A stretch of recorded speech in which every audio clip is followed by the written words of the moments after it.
เลยนี้เรือเอาเงินไปเรือเอาเงินไปเดี๋ยวว่าจะเข้าลงเชือกละเอาอาติโอ้ยเอาควายตัวนี้ไปเชือกหน่อยโอ้เดี๋ยวเท่าแกครับเดี๋ยวชะลอไว้ก่อนครับอะไรเฮาเป็นลูกพ่อใจเสียเชิงชายที่จะต้องขายควายและแต่งเมียเฮ้ยพอหน้าอีเผือกก็เอ็นดูเผือกเฮ้ยมึงให้อย่าอีกะอีเฮ้ยเอาละหาตัดใจหาบะขายมึงละไปอีเผือกปีกบ้านเอาเท่าแก่ผมเงินคืนครับผมบะขายแล้วครับผมจะจุงมันปีกบ้านอย่าไปเผือกไปบ้านเฮาเอาไม่ขายแล้วเอามาทำหาอะไรวะให้มังเข้าท่าอย่างนี้สิเนาะให้มังไล่อย่างนี้คือไปเผือกปีกบ้านเฮาไปปีกบ้านเฮา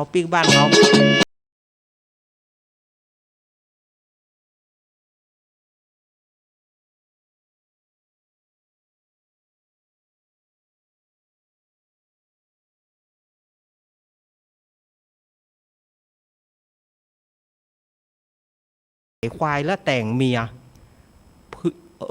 เฮ้ยพอหน้าอีเผือกก็เอ็นดูเผือกเฮ้ยมึงให้อย่าอีกะอีเฮ้ยเอาละหาตัดใจหาบะขายมึงละไปอีเผือกปีกบ้านเอาเท่าแก่ผมเงินคืนครับผมบะขายแล้วครับผมจะจุงมันปีกบ้านอย่าไปเผือกไปบ้านเฮาอ้าวไม่ขายแล้วเอามาทำหาอะไรวะให้มังเข้าท่าอย่างนี้สิเนาะให้มังไล่อย่างนี้คือไปเผือกปีกบ้านเฮาไปปีกบ้านเฮา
ยังมีมาแง่อยู่แก ละครก็จบไปสถาญาติยมเอาปามาบัดได้ลูกสาวเพื่อสักกำจุงปีกบ้านอย่า เออเนาะ เป็ดจะได้ไอ้ก้อนฮะอย่าได้บัดแต่งงานซะกำไปแต่งได้อย่าได้ก็อีเพือกนั่นนะกะมันหาน้ำตามันก็อดบ่ได้ มันหังให้นี้ ควายให้อีมันหังให้นี้น้ำตาไหลพึกๆอะบ่ใครบ่เคยเนี่ยนะจุ่มปีกบ้านเนี่ยแล้วพอกำนันเพื่อบอกว่าไอ้ใดกะบ่เอาเบอร์อย่างละว่าจะดอยจ้างเตอะ อ่ะละครจบไปสถาญาติโยมเป็นละครสั้นๆละครประกอบเพลงเนาะ อ่าสถาญาติโยมละครก็ฟังไปแล้ววันนี้ช่วงของรายการสารธรรมยามแรงมาปาสถาญาติโยมเนาะกำเดียวก็เปิดเนาะสาย เดี๋ยวก็เปิดตอนนี้ก็4:15 นาทีเข้ามาฟังนิทานแถมเรื่องเนาะสถาญาติโยมฟังละครแล้วฟังนิทานเข้าไปแถมเรื่องแล้วก็ลวดเปิดสายเนาะสถาญาติโยมเนาะ นิทานแถมเรื่องนี้ก็จะเป็นนิทานในเรื่องกระดูกเป็นชู้เนาะเป็นจะได้ถึงได้ชื่อว่ากระดูกเป็นจู้ศรัทธาญาติโยมลองฟังพอก่อนเนาะมีแม่หญิงคนหนึ่งมีแม่หญิงคนหนึ่งแม่หญิงคนนี้เป็นคนที่ฮักผัวฮักผัวปู่จาผัวหรอเวลาจะนอนก็ต้องกราบผัวกินข้าวให้ผัวกินก่อนอีลูกฮักผัวปู่จาผัวจนถึงว่าผัวตายแล้วเอาไปเผานางก็บ่ยอมเอากระดูกไปลอยอังคารบ่ยอมเอากระดูกไปฝังบ่ยอมเอากระดูกไปไว้ไหนนางจะเอาปกห่อผ้าเวลานางจะไปที่ไหนก็เอากระดูกผัวเนี่ยปกกระดูกผัวนี่นะห่อกระดูกผัวเนี่ยไปตัวเวลาจะไปที่ไหนก็เอาห่อกระดูกผัวเนี่ยไปตัวทีนี้ก็มีป้าใจแหมคนหนึ่งก็ฮักเมียฮักเมียจนสุดชีวิตเหมือนกันเวลาว่าจะไปที่ไหนจนถึงว่าเมียตายแล้วเนี่ยก็เผาศพเมียแล้วก็บ่ยอมเอากระดูกไปขว้างเหมือนกันจะไปที่ไหนก็ต้องเอาห่อกระดูกเมียไปตัวเรื่องมันบอกว่าจะไปบ้านน้อยเมืองใหญ่บอกว่าจะไปห้านไปนี่ต้องเอาห่อกระดูกเมียไปตัวแล้ววันนั้นเนี่ย2 คนเนี่ยเผอิญว่าเตียวว่าจะเดินทางไปที่ไหนบ่ฮู้กับเขาแม่ยิงก็เอากระดูกผัวไปตัวเหียป้าใจก็เอากระดูกเมียไปตัวห่อกระดูกวันนั้นเขาก็ได้ไปปะกันไปปะกันเมื่อไปปะกันก็สนทนาปาใส่กันโอ้อีน้องจะไปที่ไหนเหรออันนั้นห่ออย่างแน่โอ้ห่อกระดูกผัวเจ้าฮักผัวปู่จาผัวไปที่ไหนเจ้าต้องเอากระดูกผัวไปตัวอ้ายเหรอกำห่ออย่างแม่ห่อกระดูกเมียอ้ายนะกะอีหรอห่อกระดูกเมียอ้ายนะกะเนี่ยอย่างบ่เอาขว้างบ่ได้เพราะไอ้ฮักเมียไล่น้องน้อยเนี่ยบ่เอากระดูกขว้างก็น้องฮักผัวฝ่ายป้าใจนั่นก็เกิดความฮักไม่หญิงคนนั้นกึดว่าลองเกี่ยวพอเหรอก็ลองเกี่ยวพอน้องเฮยเฮาว่าดีว่าแต่น้องก็เป็นไม้ไอ้ก็เป็นไม้เฮาแต่งงานกันบ่ฝ่ายไม่หญิงมันมั่นคงหรอกตื้มเอาเจ้าฮักเดียวใจเดียวฮักก็คือผัวเจ้านั่นนะจะมากึดเอาใหม่ตึมเอาอีหล่อ ฝ่ายป้อใจก็โอ้แต่ไปหันใส่ไม่ยิงไม่ไม่ก็ติดใจข้าได้แล้วหรอกึดว่าจะเนี่ยอย่างใดถึงจะได้นางผู้นี้มาเป็นเมียของตัวเก่าอันนี้ป้อใจนี่บ่ฮักแต่นะป้อใจนี่ห่อกระดูกเมียเนี่ยเอาไปตัวบ่ได้แต่พอไปหันใส่ไม่ยิงก็เกิดความฮักส่วนว่าไม่ยิงเนี่ยบ่เล่นตัวพ่อไม่ยิงบอกว่าฮักเดียวใจเดียวจะเอาจะอย่างใดจะมีผัวเดียวท่าอันน่ะฝ่ายป้อใจก็โอ้น้องเหยใจแข็งแต่เนาะเฮาว่าดีว่าแต่นะเฮากระดูกไอ้ก็จะเอากระดูกเมียขว้างตัวก็เอากระดูกผัวขว้างเนี่ยบอกไฟไม่ยิงก็ตื้อเหมาบ่เอาแล้วในคืนนั้นเขาก็นอนเหี่ยกลางป่านั่นนอนกลางป่าพอนอนกลางป่าแล้วป้อใจมานอนบ่รับแล้วหรอไฟป้อไม้นี่นะนอนบ่รับแล้วกึดว่าจะวางแผนอย่างใดที่จะได้นางคนนี้กึดออกแล้วป้อใจคนนี้ก็เริ่มแผนการทันทีโดยเอากระดูกผัวนางคนนั้น เอากระดูกผัวนางคนนั้นไปซ้อนกับกระดูกเมียของตัวเก่า อีล่ะเอาเป็นจู้กันเรื่องมันเอากระดูกของผัวนางคนนั้นเอามาซ้อนกับกระดูกของเมียตัวเก่าพอแจ้งมาแต่งเดือดหรอแจ้งมาแต่งเดือดโปดโธธรรมโมสังโฆ8โค9โคตันหาเนาะตันหายังตันหาแต่ตันหาว่าขาหน้าตายไปแล้ว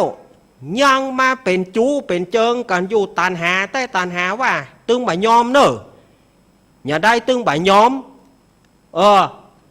ตึงบ่ยอมอย่างได้บ่ยอมติ๊กบ่ยอมตายเนอะงวดนี้ฝ่ายไม่ยิงตื่นขึ้นมาหรอได้ยินเสียงโวยวายกับอันยังอันยังมาอันยังนี่โธ่ตันหาแต่ตันหาว่านี่มาเป็นจู้เป็นเจิงกับคณะตายเป็นกระดูกเนี่ยมาเป็นจู้เป็นเจิงกันอันยังมาเป็นจู้เป็นเจิงกันก็กระดูกผัวตัวนะกะกระดูกผัวตัวนั่นนะมาเป็นลักเป็นจู้กับกระดูกเมียไอ้ เข้าว่าไปเลยมันไปเป็นไปได้อย่างใดไอ้ไปบ่เป็นไปได้อย่างใดกระดูกผัวตัวเนี่ยนอนปางข้างตัวแม่นก่อเมื่อคืนมันลักมาซ้อนกับกระดูกเมียไอ้มาเป็นจู้กับกระดูกเมียไอ้ตึงบ่ายอมถึงห้องถึงศาลถึงบ้านป้อหลวงถึงบ้านป้อแขวนไอ้ก็ตึงบ่ายอมจะต้องชดใช้สินใหม่ให้ไอ้โอ้อีลำเหลือเรื่องนี้มันบ่เคยเกิดขึ้นมันจะมีว่าไอ้มีบ่มีไอ้ตึงบอกว่าไอ้ตึงบ่ายอมไปเอากันไปบ้านป้อหลวงนี่ล่ะเอาไปแจ้งป้อหลวงเพื่อป้อหลวงลงบันทึกประจำวันไว้ศรัทธาญาติโยมแผ่นมันก่อนเน็ตนะเรียบร้อยแล้วกับเปียกระดูกคนโปกเปียกระดูกคนโปกก็ไปถึงกับป้อหลวงอยู่ก็เห็นหรออยู่ก็มีอย่างก็นะฮะผมตึงบ่ยอมเนอะป้อหลวงบัดเดี๋ยวนี้ผมขอแจ้งความเรื่องอะไรอย่างบาเดียวนี่นะกระดูกผัวอีน้องนี้มาเป็นจู้กระดูกเมียผมมันเป็นไปได้อย่างไรสู่เอาที่ไหนมาบ้าเอาที่ไหนมาผมหักเมียผมเนี่ยผมหักแม้ถึงว่าตายแล้วผมยังเอากระดูกห่อไปไหนก็เอาไปตัวส่วนอีน้องคนนี้มันก็หักผัวมันก็เอาห่อกระดูกไปตัวเหมือนกันพอตกมาตะคืนเนี่ยกระดูกผัวอีน้องเนี่ยเข้าไปซ้อนกระดูกเมียผมไปเป็นจู้กระดูกเมียผมตื่นเจ้ามาหานกับหูกับตากระดูกนอนซ้อนกัน ผมตึงบ่ยอมป้อหลวงบาเดียวนี่อย่างใดก็ตึงบ่ยอมมันเป็นไปแต่กะอีน้อยเจ้าก็บ่ฮู้นะป้อหลวงตื่นมาหันไอ้เปิ้นโวยวายว่ากระดูกมาเป็นจู้กันเจ้าก็บ่เคยหันก็นะอีเฮยป้อหลวงก็บ่เคยหันซะเตื้อบ่เคยฮู้ซะเตื้อมันมีอย่างอี้ตัวกะมีกะป้อหลวงผมตึงบ่ยอมบ่เดนี้ป้อหลวงผมจะหมายอีน้องนี่โอ้ว่าดีว่าแต่นะเนาะบ่ต้องหมายกันนะป้อหลวงตัดสินใจฮื้อป้อหลวงตัดสินคดีฮื้อในเมื่อกระดูกมันเป็นจู้กันสูก็เอากันเหียแต่งงานกันเหียสูก็แต่งงานกันไปเลยในเมื่อมันกระดูกมันยังไปจู้กันกระดูกมันยังบ่ฮักกระดูกผัวก็บ่ฮักเมียกระดูกเมียก็บ่ฮักผัวเมื่อเขาเป็นจู้กันก็ปล่อยเขาไปสู่ก็เอากันเหียต่อป้อใจคนนั้นก็ได้แล้วบอกกรรมนี่กรรมนั้นก็ห่อกระดูกคนห่อสดายญาติโยมจ่งลงน้ำบุ๋ม5 ปันตายกูการฮักใบฮักบอดเป็นว่าสลิดบดีตายไปแล้วยังมาเป็นยังมามีตันหาอยู่ไปเล่นจูเปิ่นเสียแหงที่กูได้ฮักเสียแหงกูได้เอาไปนักกระดูกคนห่อสถาญาติโยมโจ่งลงน้ำปวบุ๋มหมดท่าเฮาเอ็นดูกระดูกได้กันเนาะเปิ้นบอกฮู้เรื่องฮู้ราวเนาะ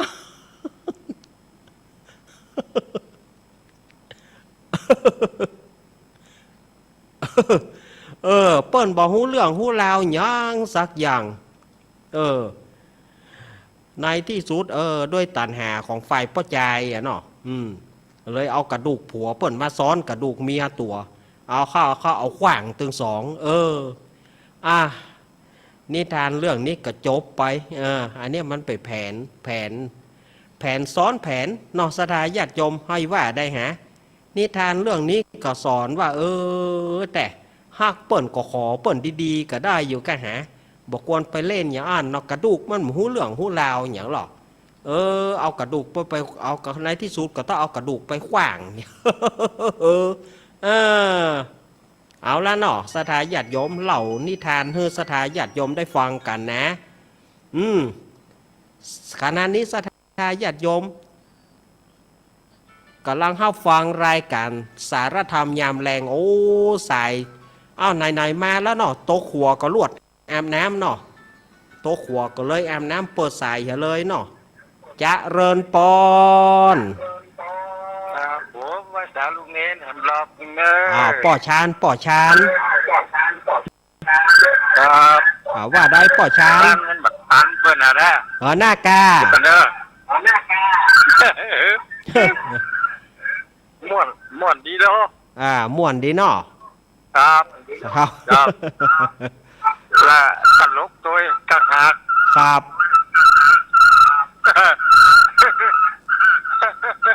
ผมบอกว่าใครบอกกับไร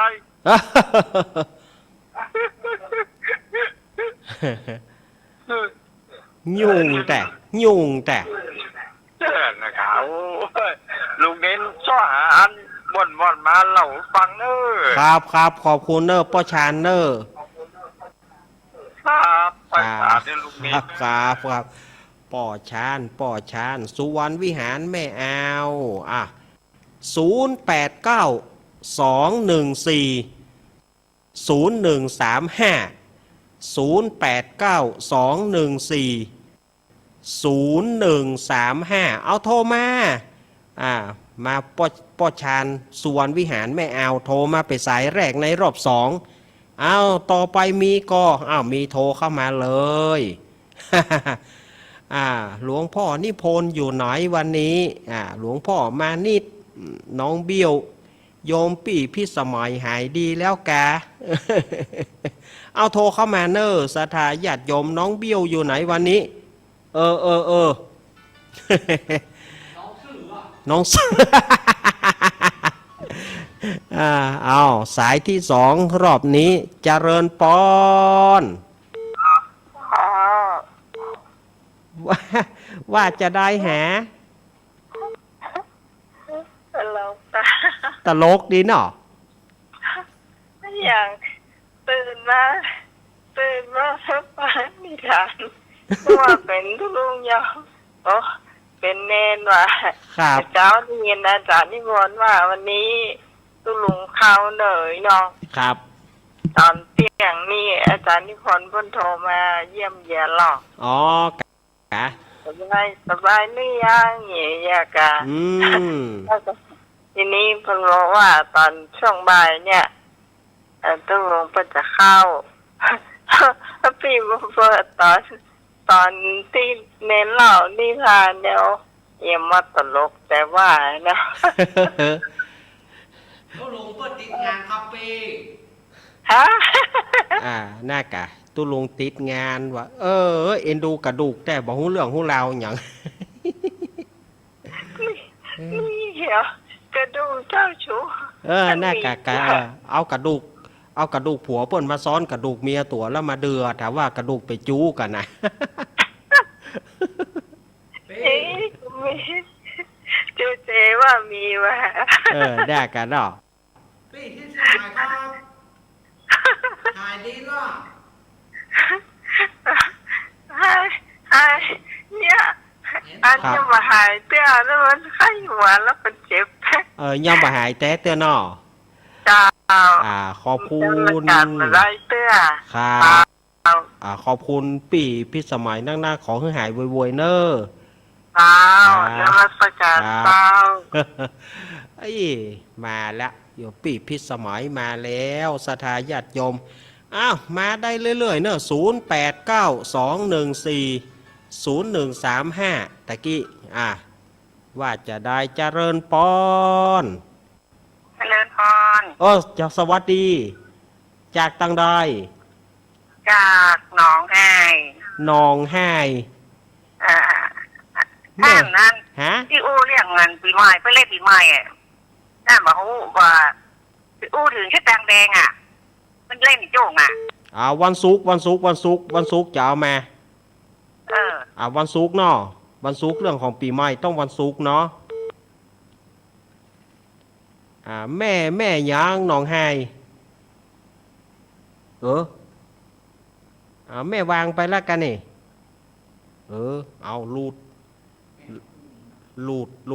หนองไห้ลุหมดมาใหม่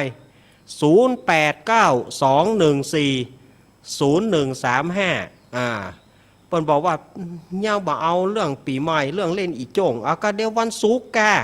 วันนี้เฮามาเป็นมวยตกมวยแตนเปิ้นบ่ได้ล่อสดาญาติโยมเอาโทรเข้ามา0892140135มีก็หาวันนี้เมื่อแรงนี้บักกืนแต่แมงมันมาออกหูหอที่เมื่อคืนเนี่ยปดแมงมันออกหูหยับโทรเข้ามาสถาญาติโยมโทรมาเลยจะเริญปอน พระว่าเจ้า จากตังดอย จากมันแฝงเจ้า ฝางเนาะแม่ยัง มีนวลแต่ แม่นวลตา บ้านทุ่งทองนี่หรอไม่งอนนี่ บ้านทุ่งทองตำบลแม่งอนอำเภอฝางจังหวัดเชียงใหม่เขานี่นะว่าจะได้หาแม่ ฟังนี่ก็ม่วนดีเลยหรอกเนี่ยฟังถึงวัดแต่แม่ฟังแล้วก็เมื่อเช้าก็ฟังโทรบัดตานเปิ้นจ้ะโทรบัดตานตานละ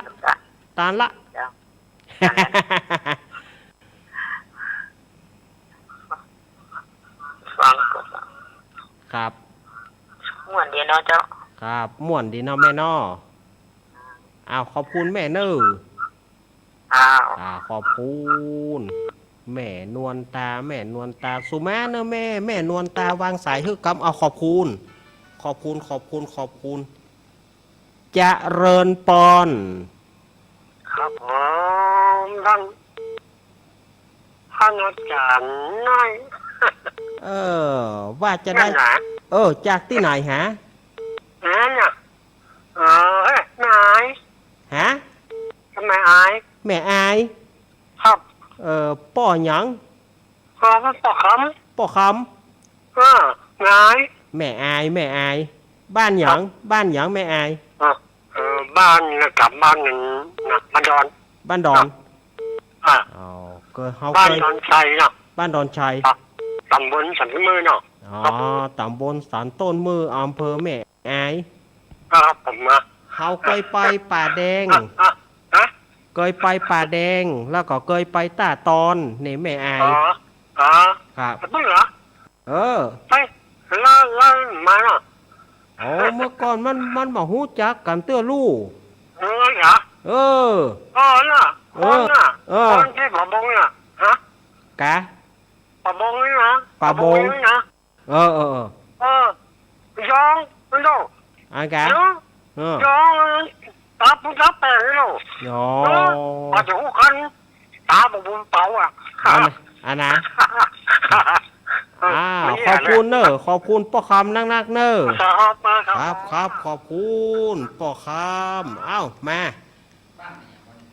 บ้านอะไรอย่างก็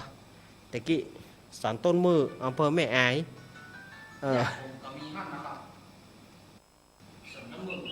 เจริญปอน เอาไว้สา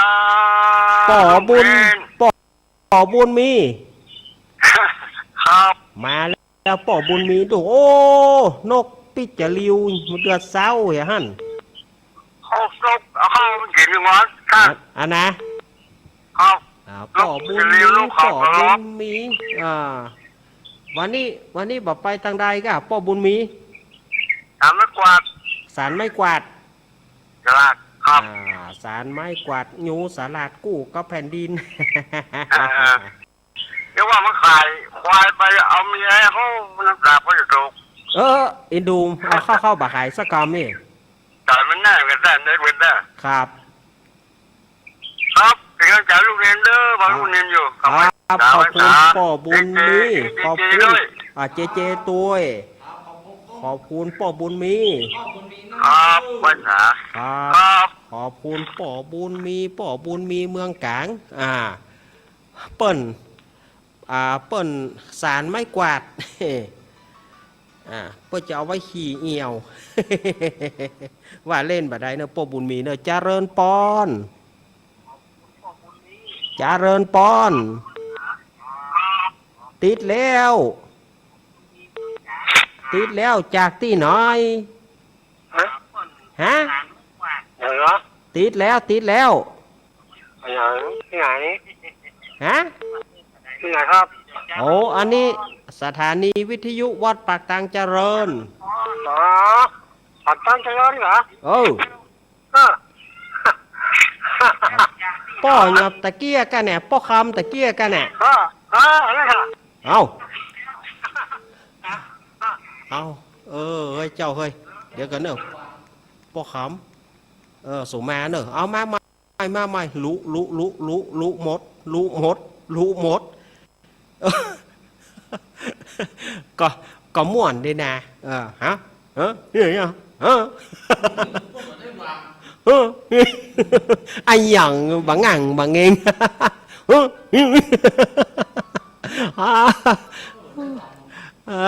ยายพรมาก่อนนี่ยายพรเจริญปอนยายพรแม่นก็อันนี้ไผ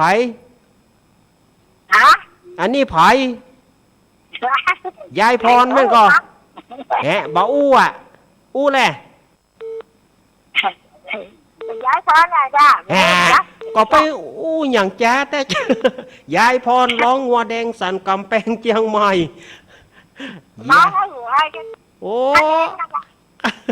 ใครหัวอย่างยายพร ให้หัวใจเอาควายไปแลกเมียน่ะ เอาควายไปแลกเมียอีก ได้จ้ะ เออ เจ้าเมียจะเจอเอาควายมาขายอ่ะ เออ เข เขาอีดูไม่หางควายน้ำตาควายนองบอกเอาสักกำมิ เวลาที่ไปเจาะเอาเป็นอย่างอื่นเหมือนเนาะ น่ากะ ว้าวอีดูอย่าง น่ากะนอ เอา ยายพรนี่นะสบายดีเนาะยายพร เอา สบายดี ขอบคุณยายพรเนอะ เอาวันนี้จะรู้บ่มาหอบเนาะ วันนี้ตุลุงวันพุกตุลุงจะมาละวันพุกตุลุงจะมาจักแงววันพุกตุลุงฟังตุลุงเนอะพวกนะพวกเอากรไปอ่านให้ตุลุงฟังเนอะเจ้าขอบคุณยายพรร้องหัวแดงสันกำแพงเจียงใหม่แม่พรป่าเศร้ามาแม่พรป่าเศร้ามายายพรมาแล้วหรอประตูกันหรอกู้กันหลาเจริญปอน เอาใครจะเจ้า จากไหน จำชื่อได้ แม่ฟ้อง จ้าไม่บอก แม่ฟ้อง จ้าอันนี้ทางนี้เนออันนี้ตีว่าแต่ก็นี่นั่นบ้านวังซักกันฮะ บ้านวังซักแต่ เจ้า น่ากาได้ยินแม่ตาน้อยแม่ตาโทรมาว่าบ้านวังซักน่ะ นานเนี่ยก็สืบถามยัง ขอบคุณเนอะแม่ฟ้องขอบคุณที่พอดีโยมเปิ้นถามมาบ่ได้โยมเปิ้นไข้หูบ่ได้ บ้านวังซักอันนี้ตำอันนี้ ครับวันนี้แม่ฟ้องไปไหนแม่ อ๋อวันนี้แก้มหัวอยู่ปืนกระหล่างในห้อง ห่อนนอ เจ้ากระดูกตรงนี้จู่นะ น่ะเปิ้นหูเหลืองหูลาวเปิ้นหูเหลืองหูลาวสักอย่างหาว่ากระดูกไปจู้กันนี่ แต่คนมันจอมเหรอ หน้ากะหานเปิ้นปากบ่ได้ก็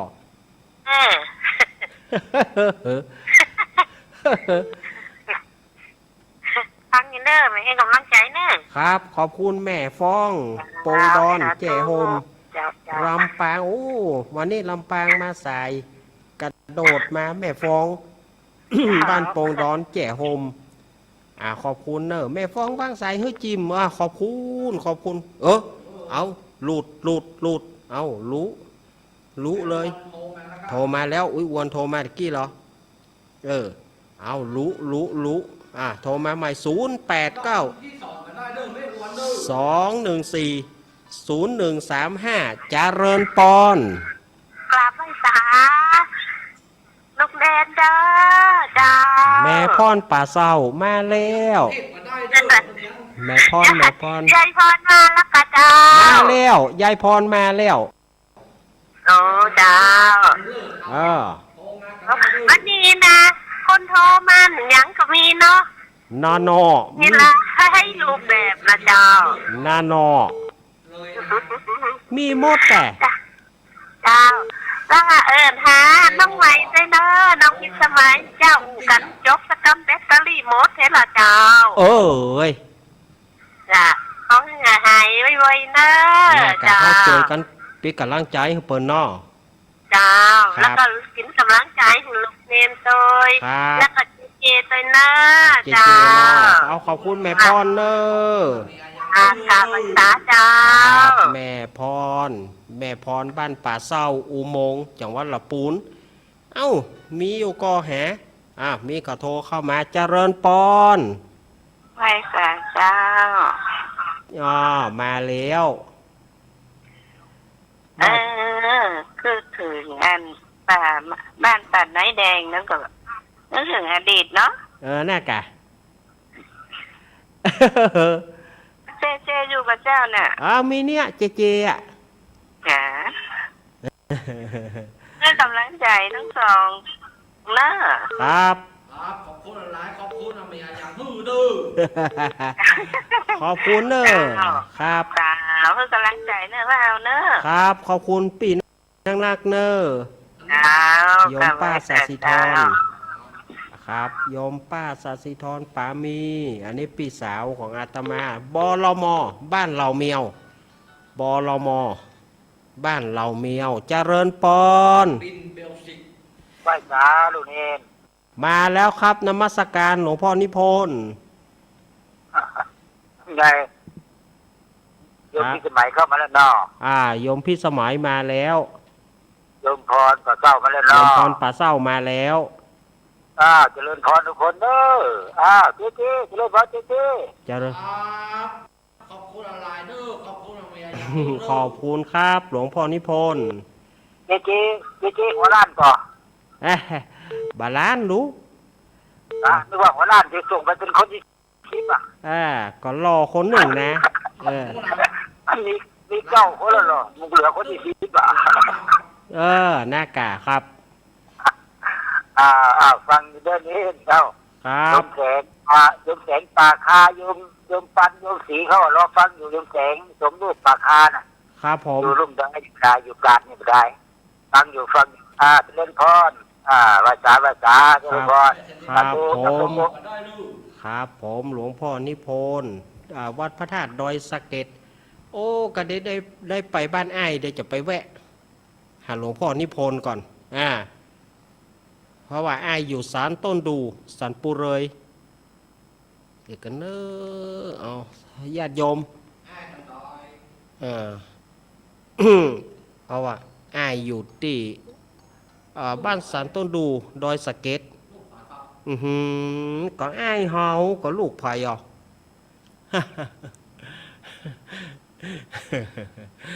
chịนี่นะสัต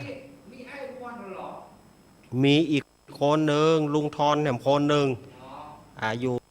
ปุ้นสันต้นดูสันปุเลยดอยสะเก็ดปุ้นมีก่อสถาญาติโยม0892140135โทรมาห้องก็ได้เด้อโทรเข้ามาสถาญาติโยมอยู่จุดไหนมองได้อย่าโทรอู้กันจะโทรอู้กันอยู่จุดไหนตั้งใดอีนะโทรเข้ามาเนอะสถาญาติโยมมีก่อหามีแล้วกันเนี่ยการกันแล้วบ่ เมื่อใดก็บอกว่าทรายบอกว่างกดบาตานเนี่ยตานแล้วเนี่ยมาเดี๋ยวนี้ว่างปะเลอะปะเตอเนี่ยแหม13 นาทีเนี่ยแหม13 นาทีเนี่ยตานก็มาวยเจริญปอนนมัสการเจ้าแม่จันสมเจ้าแม่จันสมมาหาว่ามีใครโทรหน้าปะซ้อแม่สมโทรไปตั้งแต่จี้ยังมาติดง่ายๆน่าพอสายว่างแล้วมันบ่มีภัยทีแรกนี่ลู่กับลูกคืนก็หายพอตะคืนนะงัดแย่กับตึ้งติดแย่กับติดพุทธธรรมตึ้งตันเปิดสักบึ๊ดทอดจบดอกเมื่อคืนนี่ยอมฮับนะเมื่อคืนนี่ยอมฮับว่าแน่นหนาได้กะแน่นขนาดพูดอะไรแตะโอ้แต่ต้องยกคือพะเยาลำปางเนอะเจ้ามันอยู่ใกล้กันหะพะเยาลำปางนี่นะขนาดว่าพอเราปั๊บเอาน่ากะโอ้โทษได้เพราะว่าหรือว่าปวดมือเดือดร้อนกันนะหลังไม้แถม10 กว่าสายเดือดร้อนกันนะหลังไ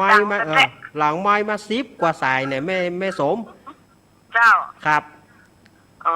ให้กำลังใจเนอะครับเจ้าขอบคุณแม่สมก็ตนกวงนะครับขอบคุณแม่สมเนอะเจ้าแม่สมแม่จันสมมณีจักหลังกาดแม่สาวอำเภอแม่อายจังหวัดเชียงใหม่เจริญปอน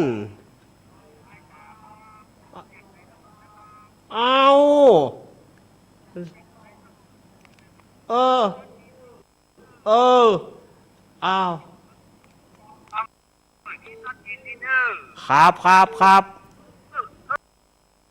ล็อกใหญ่เด้อครับโอ้ล็อกใหญ่ไม่เห็นเด้อภาษาครับเข้าท่าดีกันนอกอยู่นี่กับนี่อย่าบอกมาเหี่ยเอามาย้ายเจเฮ้ยอยู่นี่กับนี่ก็จึงได้นี่แน่เจริญปอนมาสการเจ้ามาแล้วเจ้ามาแล้วจากตั้งได้ไม่ บัวเจ้า แม่แม่บัวพัดไอ้เนาะ ไม่ใช่ แม่บัวบุญแม่บัวบุญ เจมันจำนะ แม่บัวบุญแม่บัวบุญ ฟังโอ๊ตมาได้ฟังเปิดโทรแล้วแม่ก็ไข้หัวเนาะ ให้หัวเนาะ แม่ถึงมากินหมูกินงัวกินควายดูน้ำตามันไหล เออ น้องเจขอบคุณจะนักขอบคุณจะหลายขอบคุณมาได้มันไม่อย่างนี้ก็น้องเจได้กู้แล้วลูกน้องเจอ่ะ ได้กู้แล้วนะ เหมือนดีรู้แม่ฟังแล้วแม่โอ๊ตไข้หัวมาได้ เออ เล่เหลี่ยมพ่อใจนี่เอาจนได้เนาะ เอาจนได้เนาะเนี่ยมาเล่ก็โกนบ่มนก็กระถาเนาะเด็กอย่างเนี่ยได้เอากระดูกหัวเพื่อไปซ้อน แม่กำลังใจเนอะ ครับอันแม่บัวบุญอยู่ที่ไหนก็ แม่อยู่สันทรายปลานเพยอ่ะ สันทรายเนาะ ทรายอำเภอเนี่ยหิมอำเภอเนี่ย ครับ จ้ะฟังกะเมื่อคืนแม่ก็ฟังแต่แม่เทลอันโทรบัตรทานเปิ้ล ครับ ฟังเปิ้ลม่วนดี ครับ สาธุนะเจ้า สาธุเนอะแม่บัวบุญอำเภอสันทราย ประเด็นนี้4:51นะครับ แม่อย่าก็แม่สมพัฒน์รูดเนอร์มาใหม่0892140135หามสัก3สายอาตมาจะฮื้อขอมสัก3สายเนาะมีก็เมื่อว่างบ่มีไผโทรนะเมื่อยามบ่ว่างนี่เดือดร้อนว่าอันเนี่ยมันบาตันอย่างอันอย่างอีเอาว่างแล้วนะว่างละมามาก็หา0892140135มาเลยเจริญปอน พระเจ้าเลน แม่สมพัฒน์มาแล้ว ใช่แม่สมพัฒน์นี่แม่บัวพัฒน์นะ อันนี้แม่บัวพัดเหมือนกันอันนี้แม่บัวพัด ศูนย์ก็หนึ่ง ครับ ฝังนะ ฮะ ต้นจ้านไม่ศูนย์ฝังใช่ อาณาแม่ศูนย์เนาะ